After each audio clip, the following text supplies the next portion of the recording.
Halo sahabat, apa kabar dengan kalian semua? Apakah kalian masih tetap dengan keadaan yang sama, yaitu ngejar-ngejar si Mimin?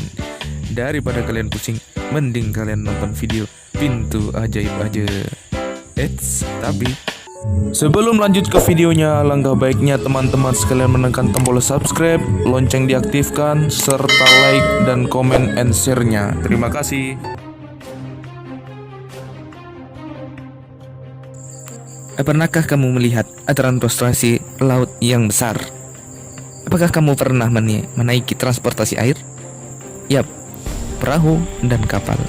Kapal dibuat dari bahan yang berat, ditumpangi banyak orang, dan juga membawa barang-barang.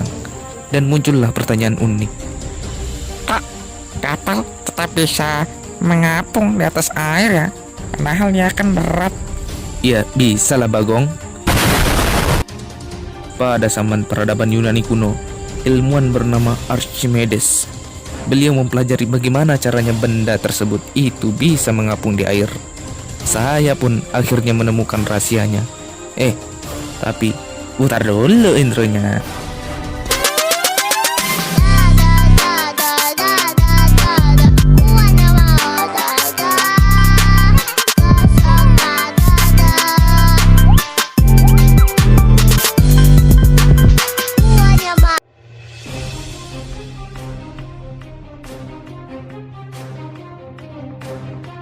Tapi sebelum penjelasan, timbul lagi pertanyaan.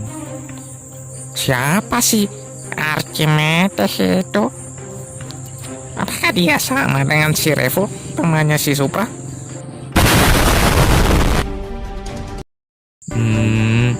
Ya bukanlah Bagong.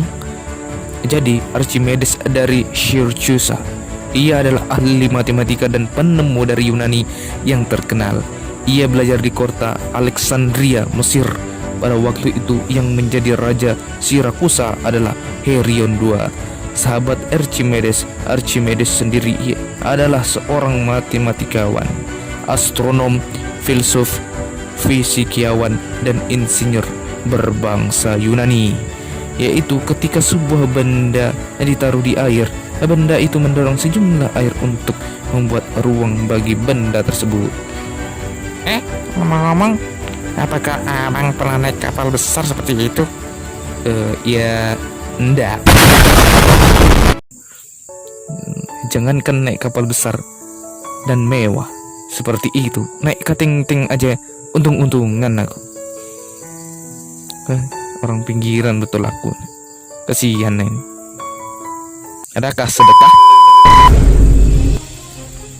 Ada kisah unik saat Archimedes menemukan rahasia daya apung. Bukan yang ini Bagong. Ini mah bapak-bapak lagi rebutan beras murah. Emangnya di Indonesia ada beras murah?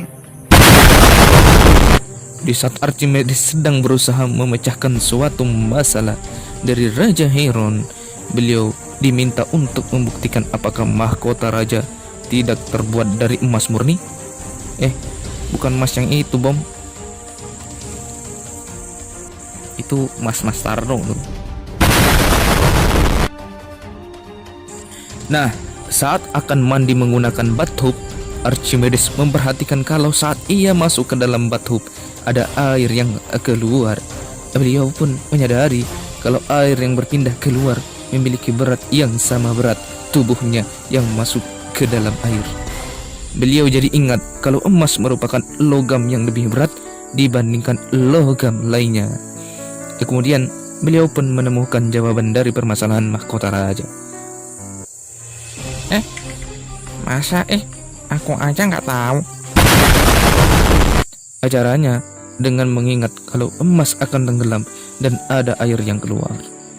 Kemudian ia bisa mengetahui massa jenisnya dengan menghitung berat emas dibagi dengan volumenya.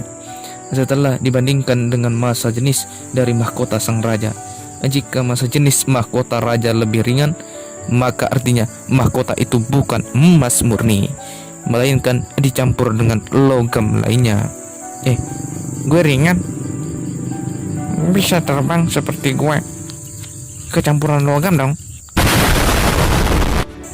Beliau lupa kalau sedang mandi dan berlari keluar rumah sambil berteriak, Elruka, Elruka. Dalam bahasa Yunani artinya, aku menemukannya. Nggak kebayang nih kalau udah kayak gitu keluar rumah, nggak pakai celana, baju, dah mantap kali lah. Dan kira-kira bagaimana reaksi tetangganya ya? Paten kali mah. Nah, ingat kan, kalau air yang keluar saat kita masuk ke dalam bathtub yang berisi air, ini adalah perpindahan. Air keluar sehingga ada ruang untuk di dalamnya bathtub. Air yang masih ada di dalam bathtub juga naik permukaannya karena ada berat badan kita.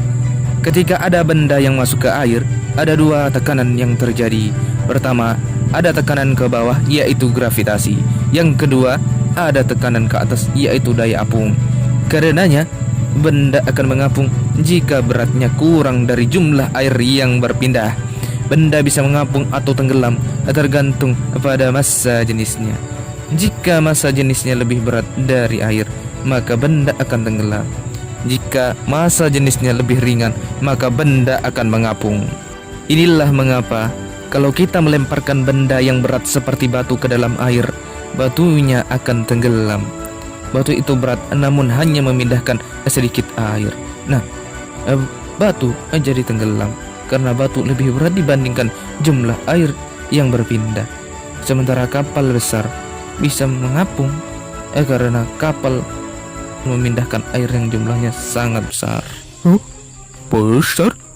Wah, juga besar. Ilmuwan yang membuat kapal juga menggunakan prinsip ini saat mendesain kapal, termasuk berat maksimal yang bisa dibawa oleh kapal, sehingga kapal bisa mengapung di atas air, teman-teman. Iya, jadi begitu proses pengapungan kapal. Sangat-sangat simpel sebenarnya. Ya.